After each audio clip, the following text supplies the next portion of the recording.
Իսրայելի հարվածներից Գազայի հատվածում առնվազն 60 մարդ է զոհվել, այդ թվում 24 երեխա։ Իսրայելը հարվածել է տների, դպրոցների եւ բնակելի թաղամասերի Գազա քաղաքում, Բեյթ Լահիայում, Ալ-Բուրեյջում, Նուսեյրաթում եւ Խան Յունիսում։ Իսրայելի զինվորականները Գազայի հատվածում գնդակոծություններ են իրականացրել, երբ Իսրայելի վարչապետ Բենյամին Նեթանյահուն հրահանգել է հզոր հարվածներ հասցնել պաղեստինյան անկլավին։ Նեթանյահուի հրահանգին նախորդել էր անկլավի հարավային Ռաֆահ քաղաքում փոխհրաձգությունը, որի հետևանքով զոհվել է իսրայելցի 37-ամյա զինվոր։ Համասը հայտարարել է, որ որևէ առնչություն չունի հարձակման հետ եւ Իսրայելին մեղադրել է հրադադարը խախտելու համար։ Խմբավորումը նշել է, որ կհետաձգի պատանդներից մեկի աճյունի վերադարձը։ Միացյալ Նահանգների նախագահ Դոնալդ Թրամփն էլ հայտարարել է, որ ոչինչ չի վտանգի հրադադարը։ Նա միևնույն ժամանակ նշել է, որ Իսրայելը պետք է պատասխան հարվածներ հասցնի իր զինվորների թիրախավորման դեպքում։ Պետք է հասկանալ, որ Համասը Մերձավոր Արևելքում խաղաղության շատ փոքր մասն է եւ նրանք պետք է իրենց լավ պահեն, հայտարարել է Թրամփը Ճապոնիայից Հարավային Կորեա մեկնելիս նախագահական ինքնաթիռում լրագրողների հետ զրույցում։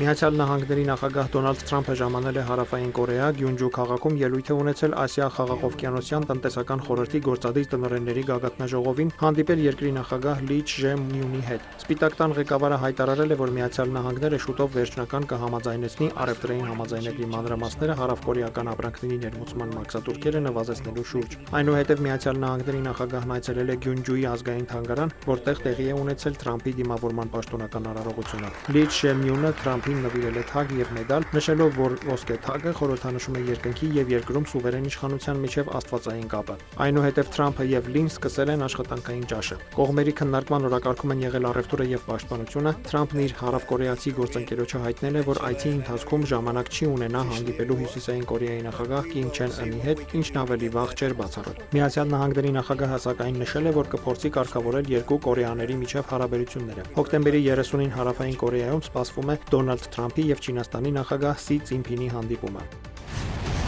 Հյուսիսային Կորեան փորձարկել է ծով-ցամաք դասի հրթիռներ հոկտեմբերի 28-ին Միացյալ Նահանգների նախագահ Դոնալդ Թրամփի Ասիա այցի ժամանակ։ Արձակման մասին հաղորդել է Կորեայի կենտրոնական լրատվական գործակալությունը։ Հաղորդագրության համաձայն հյուսիսկորեացի բարձրաստիճան պաշտոնյաները հետևել են արձակումներին։ Նավից արձակման համար նախատեսված ուղղահայաց արձակվող թևավոր հրթիռները 7800 վայրկյանից ավելի արևմտյան ծովի վրայով նախապես որոշված հետագծով թռչելուց հետո հարվածել են թիրախին, նշված է հաղորդագրության մեջ։ Հյուսիսային Կորեան հոկտեմբերի 22-ին նաև 5 ամսվա ընթացքում առաջին անգամ փորձարկել էր բալիստիկ հրթիռ։ Կուբայի իշխանությունները պլանավորում են կես միլիոն մարդու տեղափոխել ավելի անվտանգ վայրեր, քանի որ երկիրը պատրաստվում է Մելիսա փոթորկին։ Այն առաջիկա ժամերին կհասնի Կուբայի ափերին։ Փոթորիկն արդեն մեծ ավերածություններ է գործել Ջամայկայում։ Միացյալ Նահանգների փոթորիկների կենտրոնը կանխատեսում է, որ այն կանցնի Կուբայի հարավ-արևելքով։ Այսօր երեկոյան եւ վաղը Հայիթիում նույնպես արևադարձային փոթորիկ է սպասվում։ Այժմ փոթորիկն ունի 4-րդ կատեգորիա։ Կուբայի նախագահ Միգել Դիաս Կանելը ուղերձում նշել է, որ փոթորիկը կարող է դառնալ երկրին երբևէ հարվածած ամենաուժեղ տարերային աղետը։ Ռիո դե Ժանեյրոյի հյուսիսային Ալեմաո եւ Պենյա թաղամասերում խոշոր հանցավոր խմբի դեմ լայնածավալ գործողության ընթացքում սպանվել է առնվազն 64 մարդ, այդ թվում 4 ոստիկան, եւս 81 անձ ձերբակալվել է։ Ոստիկանությունն արգրավել է մոտ 100 ինքնաձիգ, ըստ քաղաքի ղեկավարության դա եղել է նահանգի պատմության մեջ ամենաարյունալի գործողությունը։ Նահանգապետ Կլաուդիո Կաստրոն երեկոյան հայտարարել է, որ գործողությունն ավարտի որոշակի ամսաթիվ չունի։ Ոստիկանության գործողություններին ի պատասխան թմրավաճառները հակագրոհներ են սկսել ամբողջ քաղաքում։ Ոստիկանությունը հրամայել է բոլոր ոստիկաններին դուրս գալ փողոց ժամանակավորապես դադարեցնելով վարչական աշխատանքները։ Իրավապահների տվյալով անվտանգության ուժերի գործողություններին ի պատասխան հանցագործները նաև անօդաչու թռչող սարքեր են օգտագործել պայթուցիկ նյութեր նետելու համար։